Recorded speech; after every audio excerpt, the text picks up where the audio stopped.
यह वापस से मैं एक न्यू वीडियो ला चुका हूं और इसके अंदर तुम्हें शायद से मेरी थोड़ी बहुत आवाज़ गड़बड़ लगेगी क्योंकि मुझे फीवर है, पर फिर भी हम यहाँ पे अपनी कंसिस्टेंसी नहीं छोड़ने वाले। और जैसा मैं कहता हूँ कि अगर किसी मानवा पे यहाँ पे अच्छा सपोर्ट आएगा तो मैं उसे कंटिन्यू ज़रूर करूँगा, जैसा कि इसके साथ हुआ है। और इसीलिए तुम्हारे सामने हाजिर है इसका एपिसोड 3। पर पिछली वीडियो में मैंने तुम्हें यहाँ पे सुपर थैंक्स के रिकॉर्डिंग कुछ कहा था, जिसका उल्टा ही तुम लोगों ने कुछ कर दिया था। और वैसे तुम मेरी सुनते हो तो नहीं हो ना, तो इसीलिए अब तुम RX की बोली सुनो। अबे सुपर थैंक्स ये वाले नहीं। सुपर थैंक्स वो होते हैं जो यहाँ पर तुम थोड़ा डोनेट करते हो पैसे वगैरह, वो भी अपने क्रिएटर को सपोर्ट करने के लिए। लेकिन नहीं, भाई ने यहाँ पर सपोर्ट में बोल दिया कि मेरे को सपोर्ट में तुम सुपर थैंक्स कर सकते हो, 40-50 जितने भी तुम दे सकते हो। पैसा देने की बात कर रहा था वो, सपोर्ट करने की। तो मैं बस यही कहना चाहूंगा कि लिखने वाले सुपर थैंक्स नहीं, सुपर थैंक्स सपोर्ट करने के लिए थोड़े से पैसे भेजो ताकि यहाँ पर हम लोगों को सपोर्ट मिले, इन भाई को सपोर्ट मिले। तो बस आई होप कि तुम लोग समझ चुके होगे और फिर से कमेंट में ये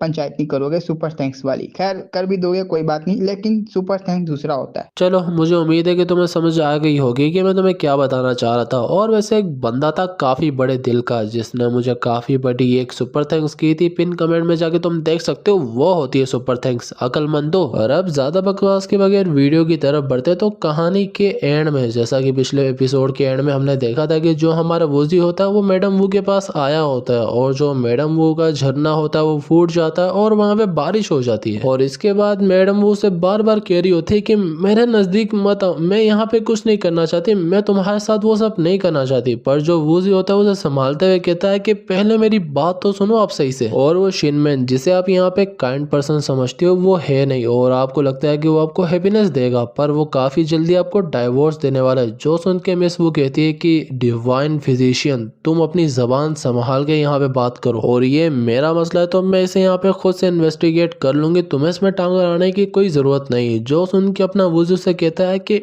टांग अड़ाने की, आपको लगता है कि वो आपको अच्छे से ट्रीट कर रहा है, पर नहीं, आप यहाँ पे एक अकलमंद औरत हो तो आप खुद से भी चीज को समझ सकती हो। और क्या आप यहाँ पे खुद नहीं देख रही, जो आपका यहाँ पे शोहर है वो पूरी कंट्री के अंदर यहाँ पे उल्टी सीधी लड़कियों पे मुंह मारता फिरता है, वो दूसरों के साथ यहाँ पे फ्लर्ट करता है, हैंग आउट करता है, और फिर भी आप उसी के पीछे लगी हुई हो। और अगर आपको मेरे पे यकीन ना हो तो आप दूसरों से जाके पूछ सकती हो, वो आपको बता देंगे इसके बारे में। पर यह सुन के मैडम वो वहाँ पे गुस्से में आ जाती है, जो देख के वो परेशान हो जाता है कि अब ये क्या करने वाली, क्या ये मेरी हड्डियां तोड़ेंगी सच में। और जो मैडम वो होती है वो आराम आराम से उसके नजदीक आने लगती हैं, जो देख के वूजी परेशान होकर कहता है कि मैडम वो मुझे माफ करना, मैं वो नहीं कहना चाह रहा था जो आप समझ रही हैं, प्लीज यहाँ पे शांत हो जाए। और जो उसकी फेवरेबिलिटी होती है वो काफी तेजी से बढ़ रही होती है। और मैडम वो भी यहाँ पे एक होरनी वे में कहती है कि डिवाइन फिजिशियन, क्या मैं एक फॉक्स स्पिरिट की तरह लगती हूँ? वूजी कहता है कि फॉक्स स्पिरिट, आप उससे भी ज्यादा ब्यूटीफुल लगती हैं। और वैसे मैडम वो यहाँ पे हॉट भी काफी ज्यादा, उसका फिगर आय हाय हाय हाय हाय। और ये मैं नहीं, वूजी कह रहा होता है, तुम मेरे पे गंदी नजर मत डालना। पर जो मैडम वो होती है वो ये सुन के सीधा उसे किसी कर लेती है कि थैंक यू वूजी, तुमसे बेहतर इंसान मैंने इस दुनिया के अंदर कभी देखा ही नहीं। और मैडम वो को अपनी इमेजिनेशन के अंदर शिनमैन यहाँ पे दूसरी लड़कियों के अंदर मुंह मारता हुआ दिख रहा होता है कि वो वाइफ को मैं काफी जल्दी छोड़ देने वाला हूँ, उसके बाद मैं उसे डाइवोर्स दे दूंगा, फिर हम यहाँ पे अपना एक अलग ही मजे का फैक्टर शुरू करेंगे। और ये सब सोचते हुए वो रो भी रही होती है, पर ये देख के वूजी कह रहा होता है कि अगर ये यहाँ पे ऐसे ही कंटिन्यू करती रही तो मैं सफोकेट हो जाऊंगी। पर जो मैडम वो होती है वो उसे लिटाती है और उसके ऊपर आते हुए कहती हैं कि अब ऑफिशियल वो तुम्हें एक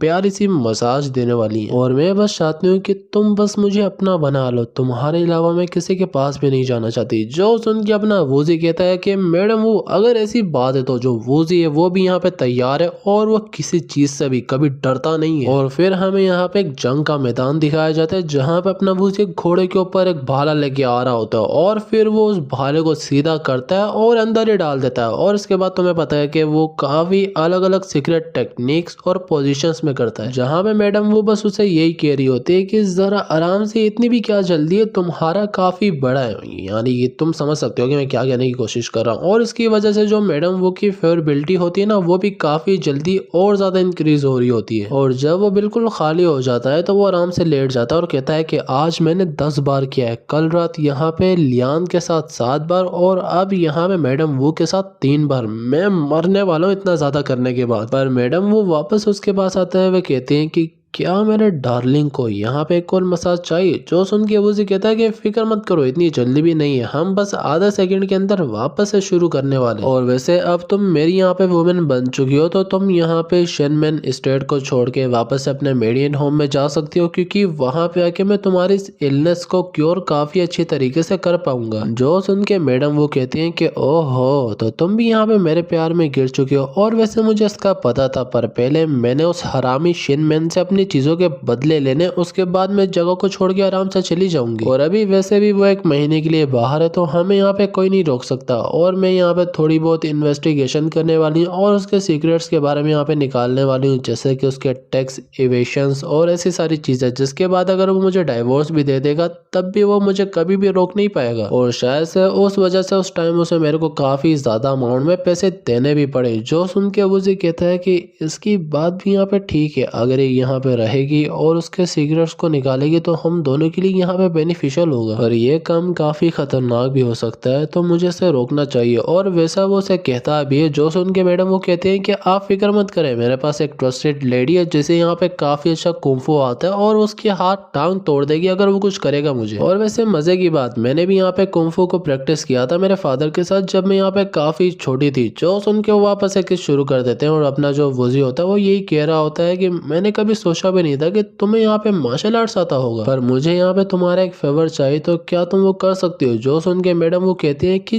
जो भी कहो मैं तुम्हारे लिए हर कुछ करने को तैयार हूँ, बस तुम ऑर्डर करो। जो सुन के वो उसे बताता है कि आज से आने वाले 3 दिनों के अंदर मैं एक सूप की शॉप को ओपन करने वाला हूँ और मैं चाहता हूँ कि आप बस वहाँ पे एक रिस्पेक्टेड नोबल लेडी बन के आए जो कि हमारे शॉप को यहाँ पे प्रायोरिटाइज करे इस कंट्री के अंदर, जो देख के दूसरे लोग भी वहाँ पे खरीदारी शुरू करेंगे। जो सुन के मैडम वो मान जाती है कि ठीक है, जैसा तुम कहोगे मैं वैसा ही करूंगी, पर मेरी भी इसके बदले में एक रिक्वेस्ट है कि प्लीज मेरी यहाँ पे ये जो इलनेस है ना, इसे अभी के लिए क्योर ना करो। जब तक मैं शेनमैन के हाउस के अंदर हूँ तब तक मेरे को ऐसे ही रहने दो, जैसे मैं तुम्हारे फ्यूचर में आ जाऊंगी तुम्हारे अंडर तब तुम इसे क्योर करना शुरू करना स्लोली, क्योंकि ये जो अभी हमने किया है इसे मैं और ज्यादा एक्सप्लोर करना चाहती हूँ। जो सुन के अपना जो वूजी होता है वो भी मान जाता है कि हाँ तुमने यहाँ पे सही कहा, हमें इस चीज को जरा एक दूसरे के साथ सही से प्रैक्टिस करना चाहिए, पर वादा करो तुम मेडियन हाउस के अंदर जल्दी जाओगी वापस। वो भी उसके मुंह को अपने बुबास में डालते हुए कहती है कि क्यों नहीं, जो आप यहाँ पे मुझे ऑर्डर देंगे मैं सब कुछ मानने के लिए तैयार हूँ। पर अपना वोजी वहाँ पे सफोकेट हो रहा होता है कि प्लीज मुझे बचा लो यहाँ पे कोई। पर ये एक और बात कहता है कि मेरी बिजनेस के रिलेटेड स्किल्स काफी अच्छी है, पर मुझे यहाँ पे चीजों को स्टोर करना भी शुरू करना पड़ेगा और मुझे सोल्जर्स को भी ट्रेन करना होगा, क्योंकि फ्यूचर के अंदर जो जिन ट्रूप्स हैं वो साउथ के अंदर आने वाले और हमारे लिए काफी बड़ी मुसीबत भी खड़ी हो सकती है, शायद से कोई जंग हो। और अभी के लिए ना ये आने वाले चैप्टर्स के लिए एक फोर्स शेडोविंग की गई है, शायद से कोई बड़ी जंग होने वाली है जिसे अभी हम डीप में एक्सप्लेन नहीं करने वाले क्योंकि इसकी कोई एक्सप्लेनेशन ही नहीं है। और फिर हमें 3 दिन बाद का सीन दिखाया जाता है जहाँ पे उन्होंने सक्सेसफुली अपनी शॉप को ओपन कर लिया होता है और जो अपना वूजी होता है वो स्टी को बनाना शुरू करता है, जिसकी खुशबू सुन के वहाँ पे जो लोग होते हैं ना उस कंट्री के जो पीपल होते हैं वो कह रहे होते हैं कि यहाँ पे बेशक इसकी खुशबू काफी अच्छी है पर जल्दी मत करो, शायद से कुछ गड़बड़ भी हो सकती है, दाल में कुछ काला हो सकता है। पर वूजी वहाँ पे अनाउंस करता है कि यहाँ पे न्यू स्टोर की ओपनिंग के खुशी के लिए मैं यहाँ पे सबको एक एक फ्री सैंपल देने वाला जो कि वो ड्रिंक करके टेस्ट कर सकते हैं। जो सुन के वहाँ पे लोग बातें करने लग जाते हैं कि अगर तुम ऐसा कह रहे हो तो एंड में तुम हमें कहोगे कि हमें इसके पैसे भी देने पड़ेंगे। वूजी सोचता है कि क्या ये सैंपल वगैरह के बारे में नहीं जानते एंशिएंट टाइम के लोग। पर वहाँ पे जो एक बंदा होता है वो वहाँ के बोर्ड को देख के कहता है कि 100 वन, ये यहाँ पे सूप को कोई भी बाय ना करना, ये एक स्कैम है, तुम सब यहाँ पे लूटे जाओगे। जो देख के वहाँ पे सब लोग परेशान हो जाते हैं और एक दद्दू भी आगे कहता है कि ओए कितना घटिया इंसान है, मेरा यहाँ पे जो वो बेटा है ना वो इतना अच्छा काम कर रहा है, तुम अपना ये स्कैम बिजनेस ही चलाते रहो। और जो वहाँ पे लोग होते हैं वो भी वहाँ से निकलना शुरू हो जाते हैं, जिसकी वजह से उनका बिजनेस ठप हो रहा होता है। और वो जो दोनों सिस्टर्स होती है वो यही बात कर रही होती है कि ये काफी ज्यादा एक्सपेंसिव है, अगर कोई बाय करना भी चाहेगा तब भी नहीं करेगा, और यहाँ पे हमने सुबह से एक कप भी अभी तक नहीं बेचा हुआ। लियांग भी अपने जो वूजी होता है उसे समझाते हुए कह रही होते हैं कि ये कोई सेंस नहीं बनाता, हमारे पास कभी भी कोई नहीं आने वाला, हमें इसे बंद कर देना चाहिए। जो सुन के अपना वूजी कहता है कि फिक्र मत करो मेरी वाइफ्स, मैंने यहाँ पे जो शुरू किया है उस पर तुम यकीन रखो बस। और वह भी वहाँ पे एक वो बग्गी जैसा आता है एंशिएंट टाइम के अंदर जो लोग वो बिठाते नहीं थे नोबल फैमिली को इसके अंदर, वही वहाँ पे आ रहा होता है, जो देख के वहाँ पे सब लोग बातें कर रहे होते हैं कि ये कैसे हो सकता है, मैडम वो यहाँ पे क्या कर रही हैं। और लोग बस यही बात कर रहे होते हैं कि ये यहाँ पे कर क्या रही है, जल्दी से जाके कोई इनके लिए चेयर लाए, ये लाए वो लाए। सब लोग यहाँ पे इनकी खिदमत में ही लग गए होते हैं। पर अपना जो वूजी होता है वो ये देख के कह रहा होता है कि मैंने जब भी वू को नोटिस किया वो हमेशा पब्लिक के अंदर एक बेम्बू की कैप को हेड को पहन के आती है कि कोई बंदा उसके फेस वगैरह को रिकॉग्नाइज ना करे। पर जो मैडम वो होती है वो सीधा अपने वूसी के पास चले जाती है और कहती है कि शॉपकीपर 1 टी कप प्लीज। और वो उसके नजदीक जाते हुए कहती है कि आपने जैसा मुझे कहा था ना उस पाउडर को लगाने का, मैंने वैसा ही करा, जिसकी वजह से मेरा वो ऑर्डर डिसअपियर हो चुका है और मैं आराम से यहाँ पे आ भी पाई हूँ। और जो वूजी होता है वो वहाँ पे उस टी को तैयार कर लेता है और कहता है कि मेरे सबसे पहले और एक हॉनर्ड गेस्ट के लिए ये सबसे स्पेशल टी है, तो आप प्लीज इसे टेस्ट करके बताएं कि ये कैसी है। और जैसे ही मैडम वो उसे पीती है तो उन्हें वहाँ पे ऑर्गेज्म आ जाता है लिटरली। और वो यही कह रही होती है कि इसका टेक्सचर, इसकी फ्रेग्रेंस, इसका मिलकर रायथम और इसके वो बाउंसी बाउंसी से बोल जो मेरे मुंह के अंदर अभी भी उछल रहे, क्या ही फ्लेवर है। और आई डोंट नो कि मेरी आवाज में क्यों ऑर्गेज्म आ रहा है। और जो मैडम वो होती है उनका तो तुम्हें पता है कि वहाँ पे क्या होता है। देखो मैं ये चीजें अभी यहाँ पे नहीं दिखा सकता, तुम टेलीग्राम पे जाके देख लेना। और जो वहाँ पे पब्लिक होती है वो ये देख के परेशान हो जाते हैं कि यहाँ पे मिस्ट्रेस ने हर एक इस कंट्री की ड्रिंक को पी रखा है, पर अभी भी वो इस यहाँ पे ड्रिंक को काफी ज्यादा प्रेस करी, तो इसके अंदर तो कुछ होगा, हमें जाके जरूर से बाय करना चाहिए एक बार। और कुछ ही सेकंड्स के अंदर वहाँ पे जितने भी लोग होते हैं वो सारी अपने पैसों की पोतलियां ले आते हैं और लाइन में लग जाते हैं। और जैसे ही वो लोग वहाँ पे उसे टेस्ट करते हैं तो उन सबको और भी ऑर्गेज्म आ जाता है और पूरा एक फीमेल का ग्रुप होता है। और वहाँ पे लोग एक दूसरे से फाइट करने लग जाते हैं कि हमें भी तो पहले मुझे दो, पहले मुझे दो। जो देख के वो दोनों सिस्टर्स बात करती है कि हमने अच्छा किया कि हमने अपने हस्बैंड के ऊपर यकीन रखा और बहुत ही जल्द हमारे अच्छे दिन वापस से आने वाले। और जो वूजी होता है वो भी वहाँ पे सबको सर्व कर रहा होता है, पर वो ये बता रहा होता है कि आज पहला दिन है तो यहाँ पे सारी चीजें लिमिटेड होने वाली, एक बंदा बस 2 कप्स को यहाँ पे परचेस कर सकता है। और लोग इससे बार बार परचेस कर रहे थे इसीलिए इसने ये लगाया था। और वो ये ऐसा इसलिए कर रहा होता है कि अगर यहाँ पे कुछ लोग थोड़ा बहुत पियेंगे तो वो जाके यहाँ पे और जगहों में बताएंगे, जिससे इनकी ब्रांड की अवेयरनेस ज्यादा होगी और ज्यादा लोग इनके पास आएंगे और ज्यादा इनका यहाँ पे बिजनेस और ज्यादा एक्सपेंड होगा। पर वह भी वहाँ पे आ जाता है हुआ इशू, जो कह रहा होता है कि हमें भी तो दिखाओ कि ऐसी क्या चीज है जो कि बच्चों को डरा रही है। और जैसे ही वो अपने वूजी के पास जाता है वो लाइन वाइन तोड़ के, तो वो उसका हाथ ही मरोड़ देता है और कहता है कि कस्टमर्स को यहाँ पे लाइन में आना चाहिए, ना कि लाइन तोड़ के। और जीशु कह रहा होता है कि छोटे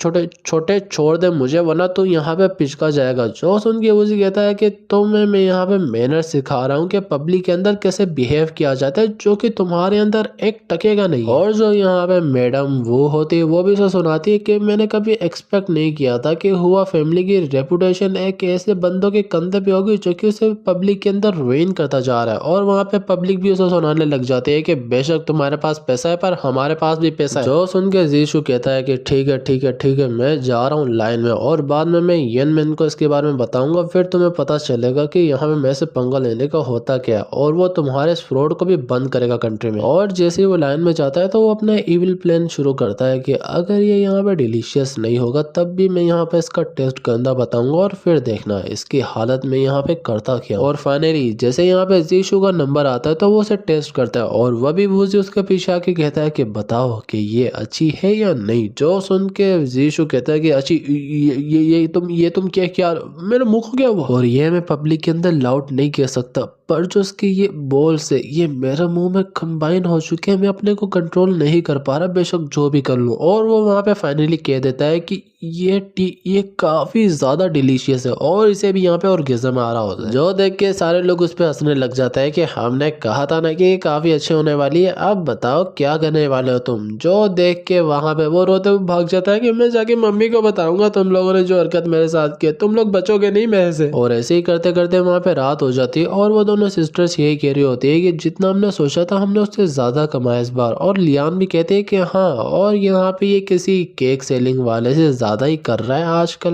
मतलब यहाँ के टाइम में ना जो केक सेल करते हैं उनकी काफ़ी ज़्यादा कमाई होती है। और जो वूजी होता है वो एक बोर्ड तैयार करता है और कहता है कि ये तो बस शुरुआत थी, आगे आगे देखो होता है क्या। और उस बोर्ड पे लिखा होता है जो कि अभी यहाँ पे लोगों की डेली लिमिट है वो यहाँ पे 200 कप हो चुके हैं, और वो जाके अपनी शॉप के बाहर उसे लगा देता है। और वो उन तीनों को कहता है कि देखना कल सुबह यहाँ पे होता क्या। और मैंने कहा था कि यहाँ पे हम 10 गुआन कमाएंगे तो कमाएंगे और किसी भी हाल में। पर जो लियान होते है उसके पास आते हैं और उसका हाथ पकड़ते हुए कहते हैं कि हमारी वो फैमिली अगर यहाँ पे वेल्थी बनने लगी है तो हमें यहाँ पे एक चीज भी करनी चाहिए। और वैसे हम सब ने आज रात काफी मेहनत की है तो आज रात कुछ खास सा होना चाहिए। जो सुन के अपना वजी परेशान हो जाता है और कहता है कि हाँ हाँ खास खास, मैंने तुम्हें एक बात बतानी थी कि हमें यहाँ पे अपनी ब्रांचेस को भी आगे जाके स्प्रेड करना होगा, ज्यादा से ज्यादा फैलाना होगा। और इसीलिए आज काफी ज्यादा काम करके हम सब लोग थक गए होंगे तो हमें जाके यहाँ पे सोना चाहिए और सुबह के लिए तैयार होना चाहिए। जो सुन के वो तीनों से पकड़ने लग जाती है कि नहीं ऐसा कभी नहीं होने वाला, हमें तुम चाहिए। और वो तीनों अपने अपने लिए उसे मांग रही होती है। और ये लिटरली यहाँ पे बच्चा पैदा करने की बात कर रही होती है कि वो फैमिली का पहला सबसे बड़ा बेटा मेरी तरफ से होगा और इन तीनों का कुछ नहीं हो सकता। पर जो वूजी होता है वो भी उन्हें कहता है कि सही है, मैं तुम तीनों को एक चांस देने वाला हूँ, सबको एक एक ही चांस मिलेगा आज रात। पर ये बेचारा दिल में कह रहा होता है कि मुझे अपनी हेल्थ को भी मेंटेन करना पड़ेगा वरना मैं ऐसे ही मारा जाऊंगा, मैं पहले ही 10 बार कर चुका हूँ इनके साथ। और वो जो तीनों होती है वो यही कह रही होती है कि हम तैयार होने जा रही, बस आप थोड़ा सा वेट करना। जो सुन के वूजी कहता है कि मुझे बहुत जल्द अपने लिए ऐसा कुछ बना लेना चाहिए जो कि मुझे और मेरे गोटो को सलामत रखे वरना मैं इनके हाथों मारा जाऊंगा। और फिर हमें उनके घर का सीन दिखाया जाता है जहाँ पे वो तीनों सुंदरियां लेट के अपने वूजी को बुला रही होती है। और जो वूजी होता है वो भी वहाँ पे नोटी हरकतें करना शुरू कर देता है, पर जो अपनी लियान होती है वो उसे अपनी टांगों से रोक लेती है, पर वूजी वापस उसके ऊपर अटैक करता है और इस बार वूजी वहाँ पे उन तीनों को एक ही साथ सेटिस्फाई कर देता है। पर वो भी वहाँ पे जो पांग होती है वो कहती है कि जल्दी से हमें वो करना पड़ेगा और वो जाके वहाँ पे उल्टी हो जाती है। जो देख के वूजी पूछता है कि ये यहाँ पे कर क्या रही है। लियान उसे बताती है कि ये तुम्हारे एक भी एसेंस को वेस्ट नहीं करना चाहती। जो सुन के वूजी कहता है कि एसेंस इन एशियन टाइम की लड़कियों को समझाए कौन के ये चीजें यहाँ पे ऐसे वर्क नहीं करती। पर फिर हमें अगला दिन दिखाया जाता है जहाँ पे लिन जैसे ही दरवाजा खोलती है तो वो हक्की बक्की रह जाती है क्योंकि वहाँ पे काफी लंबी कस्टमर्स की लाइन लगी होती है। जो देख के वूजी कहता है कि देखा ना मैंने क्या कहा था कि यहाँ पे सब लोग जरूर आएंगे। और इसी चीज को कहा जाता है हंगर मार्केटिंग के लोगों को इतना ज्यादा भूखा बना लो कि वो तुम्हारी चीज के बगैर कभी रह ही ना पाए। पर जो वहाँ पे वो जीशु होता है वो ये देख के कह रहा होता है कि साले ने मेरी बेइज्जती की, मैं इसकी सारी औरतें छीन लूंगा। पर फिर हमें एक कमरा दिखाया जाता है जहाँ पे एक और खूबसूरत सी महिला होती है जो कि कोई होटी होटी नोटी नोटी चीजें कर रही होती है और वो ये कह रही होती है कि पता नहीं जो मेरी बॉडी है वो इतनी ज्यादा हॉट क्यों हुई हुई है। और इस महिला का नाम होता है ली पिंगर और इसे जब यहाँ पे कंट्रोल नहीं होता तो ये यहाँ पे और हरकतें करना शुरू करती है जो कि इसका तकिया होता है। आई डोंट नो कि ये यहाँ पे करना क्या चाह रही, पर तुम तो समझते हो। पर वह भी वहाँ पे उसे आवाज आती है जीशु की जो कि कह रहा होता है कि ली पिंगर मेरे को तुम्हारी एक मदद चाहिए और अगर तुमने ये मेरा काम कर दिया तो मैं तुम्हें यहाँ पे जल्दी से डाइवोर्स दे दूंगा और जो तुम्हारी फैमिली और मेरी फैमिली है उसके जो एसेट होंगे मैं उसे हाफ हाफ कर दूंगा और तुम अपनी जिंदगी आराम से जी सकती हो फिर। और ये सुन के ली पिंगर भी खुशी खुशी बाहर आती है जहाँ पे वो अपने घुटनों पे गिरा होता है और ये हरामी भी यही सोच रहा होता है कि बस एक बार किसी तरह उस कोडू की बिजनेस और उसकी ब्यूटीज पे हाथ आ जाए उसके बाद इसे डाइवोर्स देके इसे अपने से दूर करूंगा, मेरा भी कोई मूड नहीं इसके साथ रहने का। पर ली पिंगर उसे देख के कहते हैं कि वैसे तो हम दोनों एक दूसरे को हस्बैंड एंड वाइफ नहीं मानते पर फिर भी नाम और पेपरों के अंदर तो है, तो तुम यहाँ पे इतनी अजीब हरकतें क्यों कर रहे हो, जल्दी से यहाँ पे खड़े हो। जो सुन के वो भी खड़ा हो जाता है और कहता है कि मैंने तुम्हें बताया था ना कि यहाँ पे सिटी के अंदर एक न्यू शॉप ओपन हुई है और उस शॉप का नाम है वुड टी ड्रिंक्स और वो शॉप यहाँ पे काफी तेजी से बूम कर रही है और जो उसका यहाँ पे बिजनेस है उसकी छोटी सी फैमिली के अंदर काफी जल्दी बढ़ता जा रहा है और वो फैमिली भी यहाँ पे रिच होती जा रही है नॉर्मल दूसरी दुकानों के मुकाबले। जो सुन के ली पिंगर कहती है कि ये चीज यहाँ पे इंटरेस्टिंग है और क्या बताना चाहते हो तुम। जो सुन के उसी कहता है कि मैं तुम्हें ये बताना चाहता हूँ कि उसके पास यहाँ पे एक ऐसी रेसिपी है जो कि सारे लोगों को मदहोश कर देती है। उसके पास एक ऐसी ड्रिंक है जिसे यहाँ पे पीने के बाद लोग पागल हो जाते हैं, तो मैं चाहता हूँ कि तुम उसकी वो रेसिपी स्टील करके मेरे लिए लाओ और उसके बाद मैं यहाँ पे हुआ फैमिली की फाइनेंशियल पावर को यूज करके उस रेसिपी को और अच्छा बनाऊंगा और उसके बाद जो उनका बिजनेस है उसे बिल्कुल ठप कर दूंगा। जो सुन के ली पिंगर कहती है कि यहाँ पे प्लान तो काफी अच्छा है पर वैसे मेरे पास भी काफी प्लान है तो मैं उनके हिसाब से चलूंगी, पर तुम अपने प्रॉमिस के बारे में नहीं भूलना। जीशु भी कहता है कि हाँ हाँ हाँ हाँ नहीं बोलने वाला। और मेरे को मेरे फादर यहाँ पे कहते थे स्टूपिड, पर अब उन्हें पता चलेगा कि मैं यहाँ पे कितना ज्यादा इंटेलिजेंट इंसान हूँ। पर एक मिनट, उसने कहा कि उसके प्लान से, पर उसके प्लान से यहाँ पे क्या? और उसके बाद हमें वूजी को दिखाया जाता है जो कि कह रहा होता है कि कस्टमर्स आज के जो 200 कप थे वो यहाँ पे सेल हो चुके हैं, तो अभी हमारे पास यहाँ पे कुछ नहीं बचा, तो इसीलिए जैसे हम यहाँ पे अपनी एक न्यू ब्रांच ओपन करेंगे तो उसके साथ और न्यू प्रोडक्ट्स भी लाएंगे। पर आज मैं सबको प्रेजेंट के तौर पर ये कार्ड देना चाहता हूँ, और अगर फ्यूचर के अंदर आप लोग कभी भी मेरे से कुछ बाय करोगे एक कप, तो उसके बदले आपको ये एक रेड डॉट वाला कार्ड मिलेगा, और अगर आपके पास ये 4 होंगे तो उसके बाद आप मेरे से एक फ्री में कप ले सकते हो। और ये सुन के वहाँ पे लोग भी काफी खुश हो जाते हैं कि ये तो काफी अच्छी चीज है, हम आगे फ्यूचर के अंदर तुमसे काफी चीजें और भी बाय करने वाले और हम तुम्हारे साथ ही जुड़े रहेंगे। और जो वहाँ पे लिन होती है वो कुछ औरतों को वहाँ पे जाके वही कार्ड डिस्ट्रीब्यूट कर रही होती है, पर वो औरतें उससे पूछती है कि तुम्हें मेरा नाम कैसे पता है? वो बताते हैं कि फेस्टिवल के अंदर आप दोनों अपने मास्टर को मेरे पास लाई थी जब उसने मेरे से लैंटर्न खरीदे थे, तो इसीलिए मेरे को आप दोनों का नाम अभी तक याद है। जो सुन के वो भी उसे अप्रिशिएट करती है कि तुम्हारी मेमोरी काफी अच्छी है और ऐसे ही तुम अपने बिजनेस के अंदर ग्रो करते रहना। और वो आंटी याद है जो कि स्टोरी के अंदर हमारे वूजी और लियान का डाइवोर्स कराने वाली थी, वो अभी ये सोच रही होती है कि मैं भी उससे जाके टी बाय करना चाहती हूँ और सोच रही हूँ कि कितनी डिलीशियस होगी, पर डर इस चीज का है कि वो मुझे उसमें जहर डाल के ना दे दे। पर वहीं पर ऐसे करते करते रात हो जाती है और वो सब अपने घर आ जाते हैं अपनी शॉप को क्लोज करके, और जो पांग होते हैं वहाँ पे हिसाब लगाती है कि 200 कप का यहाँ पे बनता है 20,000 वेन, और यहाँ पे एक कप की कॉस्ट थी 19 वेन, तो यहाँ पे अगर उनका काटे तो वो होता है 3,800 वेन, और इनमें से अभी हमारे पास बचे 16,200 वेन। तो सिस्टर आपको यकीन हो रहा है कि हमने सच में एक दिन के अंदर 16 गुआन कर लिए? और ये देख के अपना वूजी भी कहता है कि पांग की यहाँ पे जो मेंटल वो कैलकुलेशन है वो काफी ज्यादा अच्छी है, और इन फ्यूचर मैं सोच रहा हूँ कि जो पैसों की यहाँ पे वो देखभाल होगी मैं इसे दे दूं। और वह भी वहाँ पे जो सिस्टम होता है वो कहता है कि फाइनली आपका यहाँ पे जो क्वेस्ट है वो पूरा हो चुका है, और इसीलिए इसे यहाँ पे मिल जाते हैं 20 एट्रीब्यूट के पॉइंट, और ऐसे ही करते करते वहाँ पे उनकी फेवरेबिलिटी और ऐसी काफी चीजें अनलॉक होती है। और इतने सारे क्वेस्ट अनलॉक देख के अपना वही काफी खुश हो जाता है, पर जो लियान होती है उसके पास आते हुए कहती है कि डार्लिंग मैं यहाँ पे आज रात तुमसे वो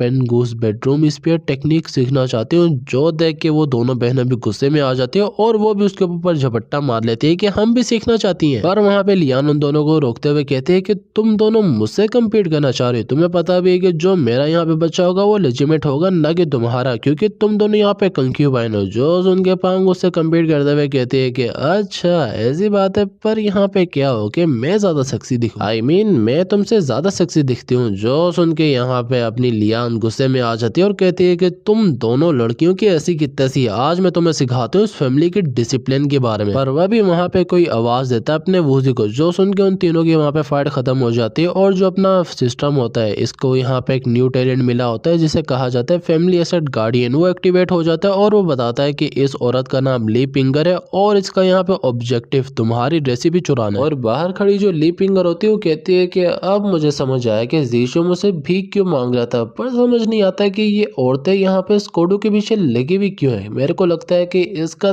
3 इंचों से भी छोटा होगा, फालतू है वैसे। पर वह भी वहाँ पे आती है पांग और वो उससे पूछती है कि क्या वो मिस हमारी यहाँ पे शॉप ऑलरेडी बंद हो चुकी है और वो सुबह ओपन होगी। जो सुन के वो कहती है कि नहीं नहीं नहीं, मैं यहाँ पे वो टी बाय करने नहीं आई हूँ, असल बात यह है कि मेरी फैमिली ने मुझे मेरे घर से ही निकाल दिया है और इसीलिए अभी मैं कहीं भी नहीं जा सकती। पर मैंने आपकी टी शॉप के बारे में सुना था और मैंने सोचा कि आगे मैं अपना लग यहाँ पे ट्राई कर लेती हूँ कि शायद से आप लोग मुझे हायर कर ले। और सच में वूजी मैं आपको यहाँ पे काफी ज्यादा एडमायर करती हूँ और मैं वादा करती हूँ कि मैं आपकी बहुत मदद करूंगी आपके काम के अंदर। और जो इसके अरमान होते हैं वो काफी ज्यादा बड़े होते हैं, तो हम लोग वॉशरूम में ना चले जाना। पर जो वूजी होता है वो इसे देख के कहता है कि ये लड़की यहाँ पे इतना ज्यादा कैसे झूठ कह सकती है, इसकी जो फेवरेबिलिटी है वो ऑलरेडी -20 में जा रही है। पर फिर भी मैं इसे ऐसे तो नहीं जाने दे सकता क्योंकि ये मेरे दरवाजे पे आई है। और फिर वो अपने बीवी मतलब लियान को इंट्रोड्यूस करवाते हुए कहता है कि ये मेरी वाइफ है और वैसे मैं यहाँ पे अपने बिजनेस के अंदर काफी बिजी रहता हूँ, तो ये आपके लिए यहाँ पे काम वगैरह अरेंज कर लेंगी। लियान भी उसके पास जाती है और उसे दिलासा देते हुए कहती है कि सिस्टर आपको रोने की जरूरत नहीं है, काम है ना आपके लिए, हम आपकी यहाँ पे मदद करेंगे। और ऐसे ही करते करते वहाँ पे और ज़्यादा रात हो जाती है और जब वो अपने कमरे में सो रही होती है तो उसे ऊपर के कमरे से आवाज़ें आ रही होती है और तुम्हें पता है कि क्या चल रहा होगा। और ये आवाज़ें सुन के वो बार बार अपनी करवट बदलती है, पर वो यहाँ पे सह नहीं पाती कि ये 3 इंचों वाला बंदा यहाँ पे तीनों के साथ आधी रात को इतनी चिल्लम चाटी कैसे कर सकता है, ये क्या हो रहा है। और इसी वजह से वो वहाँ पे कंट्रोल नहीं कर पाती और मस्टर्ड स्टार्ट कर देती है। और तुम्हें पता है कि मैं क्या कहना चाह रहा हूँ, अगर मैंने कहा तो मेरी वीडियो डिमोनेटाइज हो जाएगी कसम से। और वो जो तीनों अपनी महिलाएं होती हैं वो भी वहाँ पे पूरे मजे उठा रही होती है। पर वूजी कह रहा होता है कि बुक के हिसाब से यहाँ पे इस औरत का नाम है ली पिंगर और ये सेक्सुअली काफी फ्रस्ट्रेटेड है क्योंकि ये एक ही कमरे के अंदर रहती है और जो उसका शोहर है जो कि इसका हस्बैंड है उसके अंदर इतनी ताकत नहीं, इस तरह नहीं कि वो उसे सेटिस्फाई कर पाए सही से। और इसीलिए मुझे उसके साथ कुछ तो करना पड़ेगा। और वो भी सिस्टम भी अपीयर हो जाता है न्यू क्वेस्ट लेके कि आपको यहाँ पे ली पिंगर के साथ कुछ मुचू करनी पड़ेगी। जो सुन के वूजी कहता है कि जैसा मैंने सोचा था। और फिर हमें अगला दिन दिखाया जाता है जहाँ पे वूजी मार्केट के अंदर आया होता है और वो बस यही सोच रहा होता है कि अगर ली पिंगर ने मेरी रेसिपी को चुराना है तो उसे चुराने दो, क्योंकि वैसे भी मैं आगे जाके और भी ज्यादा रेसिपी लाने वाला हूँ और भी प्रोडक्ट लाने वाला हूँ जिससे उसके मुंह पे खुद ही तमाशा है ही पड़ जाएगा। पर फिर भी मेरे को अगर अपने बिजनेस को ज्यादा बड़ा करना तो मुझे यहाँ पे गवर्नमेंट की भी बैकिंग ज्यादा लेनी पड़ेगी, वरना मेरे लिए आगे जाके काम काफी डेंजरस हो सकता है। और उसके बाद वो चले जाता है यानगू कंट्री के येनमेन मेंशन में और वो वहाँ के गार्ड्स को थोड़ी बहुत रिश्वत वगैरह देता है और कहता है कि क्या आप मेरी यहाँ पे गोंगसन से बात करवा सकते हो जो कि यहाँ पे ऑफिशियल है, क्योंकि मैंने उनसे थोड़ा बहुत अपने प्रोडक्ट और बिजनेस के बारे में बात करनी। जो सुन के वो भी मान जाता है और चले जाते हैं अंदर। और वूजी भी कहता है कि आज के एंशिएंट टाइम में भी यहाँ पे खर्चा पानी देके काम चल जाता है। और वैसे गोंगसन को यहाँ पे पहले से ही पता होगा कि जो वू सोंग है उसने यहाँ पे शिनमेन किंग को मारा था, पर फिर भी वो यहाँ पे सिंपैथी वगैरह लेगा। पर वू सोंग की वजह से प्रेशर में आने के बाद वो वू सोंग का डेथ पेनल्टी को यहाँ पे चेंज करके उसे और भी लोअर कर देगा। पर वह भी वहाँ पे वो गार्ड भी आ जाता है और कहता है कि शॉपकीपर ऑफिशियल आपसे मिलने के लिए तैयार है, तो क्या आप अंदर जाना चाहेंगे और आप बस मुझे फॉलो करें। और वो बंदा सीधा ले जाता है यहाँ पे गोंगसन के पास। और जैसे ही वो उसके पास जाता है तो वो कहता है कि गोंगसन आपसे मिलके मुझे आज काफी ज्यादा खुशी हो रही। गोंगसन भी कहता है कि ओह तो तुम हो यहाँ पे वूजी जो कि यहाँ पे एक टी शॉप चला रहे हैं और वैसे तुम्हारी वजह से पूरी कंट्री के अंदर हड़बड़ मची हुई है, तो तुम यहाँ पे क्या कहना चाहते हो। अपना जो वूजी होता है वो कहता है कि मेरे पास यहाँ पे एक प्लेन है जो कि यंग कंट्री को काफी ज्यादा ऊपर तक लेके जा सकता है। वो पूछता है कि प्लेन किस तरह का प्लेन, क्या तुम मुझे बताना चाहोगे। वो जो उसे बोलता है कि इस प्लेन को यहाँ पे कहा जाता है 3 पीस सेट और इसके अंदर मैं यहाँ पे टी सूप, पेस्ट्रीज और स्ट्री पोट यूज करूंगा।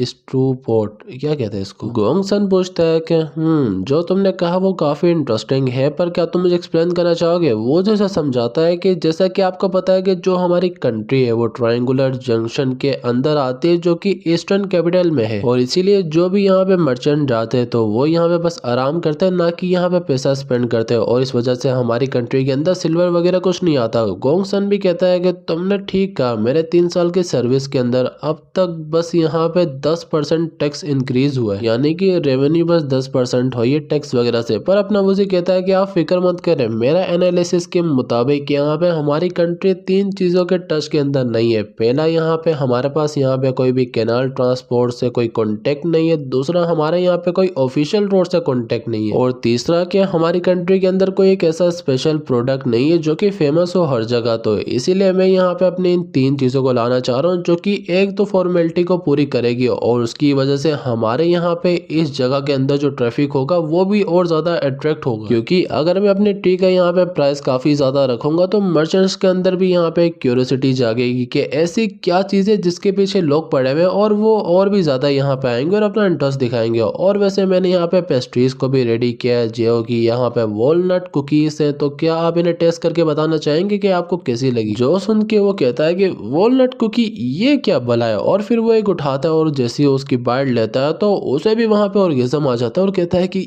ये कुकी ये कुकी क्या कुकी है? कुकी कुकी कुकी आई मीन ऐसी हरकतें मैं नहीं कर रहा, ये यहाँ पे ऐसी कर रहा है क्योंकि इसे यहाँ पे एक अलग ही अजीब सी फ्रेगनेंस, डिलीशियसनेस हर कुछ आ रहा होता है। और अपना वूजी भी कहता है कि देखा मैंने कहा था ना कि आपको ये काफी अच्छी लगेगी, और आपको क्या लगता है कि ये यहाँ पे फेमस हो सकती है? जो सुन के वो कहता है कि हाँ मुझे डेफिनेटली लगता है कि ये हो सकती है, पर जब सबसे पहले मुझे यहाँ पे वो लास्ट आइटम दिखाओ जो कि तुम्हारे इस 3 पीस के अंदर था, वो स्ट्री पोर्ट जिसके बारे में तुम पहले बात कर रहे थे। वूजी कहता है कि सर अगर वो मुझे बनाना है तो उसके लिए मेरे को आपका किचन यूज करना पड़ेगा। जो सुन के वहां पे बहुत बहुत बहुत बड़े बुबास वाली महिला आके कहती है कि यहाँ पे किसी ने किचन की बात की, कौन माइकल आल है जो कि मेरे किचन पे नजर डाल रहा है? और जो गोंगसन होता है वो उसे इंट्रोड्यूस करवाते हुए कहता है कि ये यहाँ पे मेरी बेटी है जिसका नाम गोंगसन वान है, और इसे यहाँ पे पढ़ना वगैरह काफी ज्यादा पसंद है, और इसे यहाँ पे खाना बनाना भी काफी अच्छा आता है। जो सुन के अपना वूजी कहता है कि आपसे मिलके मुझे काफी अच्छा लगा। वो कहती है कि मेरे फादर यहाँ पे तुम्हारे टी के बारे में काफी तारीफें करते हैं, पर मैं देखना चाहती हूँ कि क्या तुम में सच में स्किल्स वगैरह हैं, तो क्या तुम मुझसे कंपटीशन वगैरह करना चाहोगे? और वह भी वहाँ पे वो सिस्टम भी अपीयर हो जाता है और वूजी को ये कहता है कि अगर तुमने इसे हरा दिया तो तुम्हें यहाँ पे रिवॉर्ड वगैरह मिलेगा और उसकी फेवरेबिलिटी बढ़ जाएगी। जो देख के अपना वूजी कहता है कि अब यही सही टाइम है अपनी इंसाइक्लोपीडिया को यूज करने का जो कि मेरे को सिस्टम ने दी थी। पर गोंगसन कहता है कि तुम यहाँ पे क्या बकवास कर रहे हो, हम दोनों यहाँ पे बिजनेस के बारे में बातें कर रहे हैं जो कि यहाँ पे सीरियस है। वो कहती है कि डैड आपने यहाँ पे मुझे इंचार्ज बनाया हुआ है किचन का, तो मेरे पे ही आप यहाँ पे चिल्ला रहे, ये क्या बात हुई? और अपना वूजी कहता है कि अगर आप मुझसे सच में कंपटीशन करना चाहती हो तो मैं जरूर करूंगा, मैं रिफ्यूज थोड़े ना करने वाला हूँ, ये यहाँ पे आपके लिए एक तरह से डिसरिस्पेक्टफुल होगा। जो सुन के वो भी कहते हैं कि ओहो तो तुम सच में मेरे साथ कंपटीशन करना चाहते हो, पर मैं तुम्हें वो स्ट्रू पोर्ट नहीं बनाने देने वाली क्योंकि उससे पता नहीं चलेगा तुम्हारे स्किल्स का, तो इसीलिए हम दोनों यहाँ पे बनाएंगे फिश हेड स्ट्रू विद टोफू, तो देखते हैं कि हम दोनों में से बेटर कौन बनाता है, तो क्या तुम तैयार हो? जो सुन के वूजी कहता है कि और नहीं तो गया, चलो यहाँ पे किचन की तरफ। पर जैसे ही वो लोग किचन में एंटर करते हैं तो वूजी देख के हैरान हो जाता है कि इतना साफ और स्टेबल किचन पर ये कैसे हो सकता है। वो कहती है कि एक किचन को यहाँ पे मैनेज करना एक ऐसी चीज है जो कि स्किल्स के अंदर ही आती है, ये कोई स्किलफुल बंदा कर सकता है। वूजी कहता है कि बेशक तुम किचन को अच्छी तरीके से मैनेज करते हो, पर आज का डुअल मैं ही जीतने वाला हूँ। और इसके बाद उन दोनों के बीच में वहां पे डुअल स्टार्ट हो जाता है, और जो वान होती है वो वहां पे पहले फिश हेड काटती है, उसके बाद वो उसे साफ करके एक पानी के अंदर पानी के बाउल में डालती है और उसके ऊपर कुछ फ्लेवर वगैरह डालती है। जो देख के वूजी कहता है कि तुम्हारा इतना बुरा नहीं था, पर अब मेरी बारी है। और उसके बाद वो भी फिश हेड काटता है, पर फिर वो वहां पे ना पानी के साथ खेलने लगता है उस फिश हेड के साथ, जिसकी वजह से उस फिश हेड का जो ब्लड होता है वो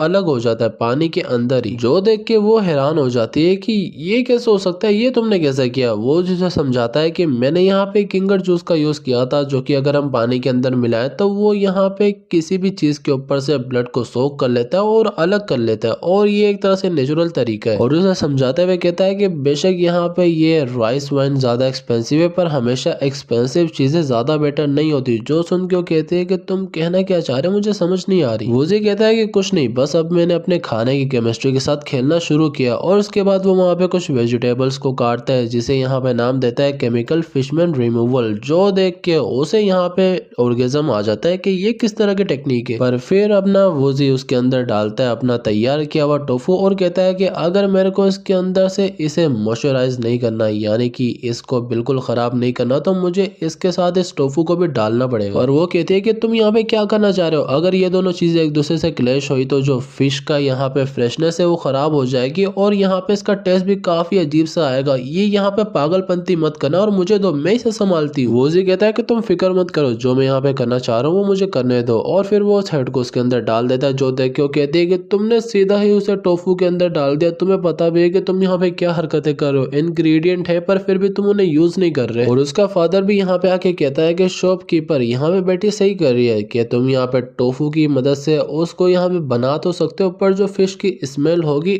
उसे तुम यहाँ पे सरपास नहीं कर सकते। जो सुन के अपना वूजी गुस्से में आ जाता है कि क्या तुमने मेरी टेक्निक को अंडर एस्टिमेट किया, और अब तुम अपनी आंखों से एक ऐसा मिरेकल देखने जा रहे हो जो कि तुमने कभी भी नहीं देखा। और उसके बाद वो उसके अंदर डालता है बॉइलिंग वाटर, जिसके बाद वो बिल्कुल तैयार हो जाती है। जो देख के वो कहती है कि एक मिनट, ये सूप यहाँ पे एक दूध के जैसा व्हाइट कैसे हो सकता है, तुमने तो इसके अंदर बस पानी डाला था। वूजी कहता है कि मैंने तुम्हें कहा था कि मेरी कभी भी कुकिंग स्किल्स को अंडर एस्टिमेट मत करना, और अब तुम खुद से इसका मजा चखो। और जैसे ही उसे स्मेल करती है तो उसे वहां पे ऑर्गेज़म आ जाता है और वो वहाँ पे समझ रही होती है कि वो उसी सूप के अंदर बात ले रही है। और इसी के बाद जो हमारा चैप्टर होता है वो फाइनली यहाँ पे खत्म हो जाता है और मेरे गले में काफी ज्यादा दर्द हो रहा है यहाँ तक आते आते। और अगर तुम्हें वीडियो पसंद आई हो तो वीडियो को जाके लाइक करना, चैनल को सब्सक्राइब भी कर लेना। और अगर तुम यहाँ पे मेरे इंस्टाग्राम और टेलीग्राम को फॉलो करना चाहते हो तो वो भी कर लेना। और अगर तुम्हें मेरी आने वाली वीडियोस की नोटिफिकेशन जल्दी चाहिए तो देन सब्सक्राइब। और इसका अगला पार्ट वो भी आएगा जब इस पे अच्छा सपोर्ट आएगा, समझे ना।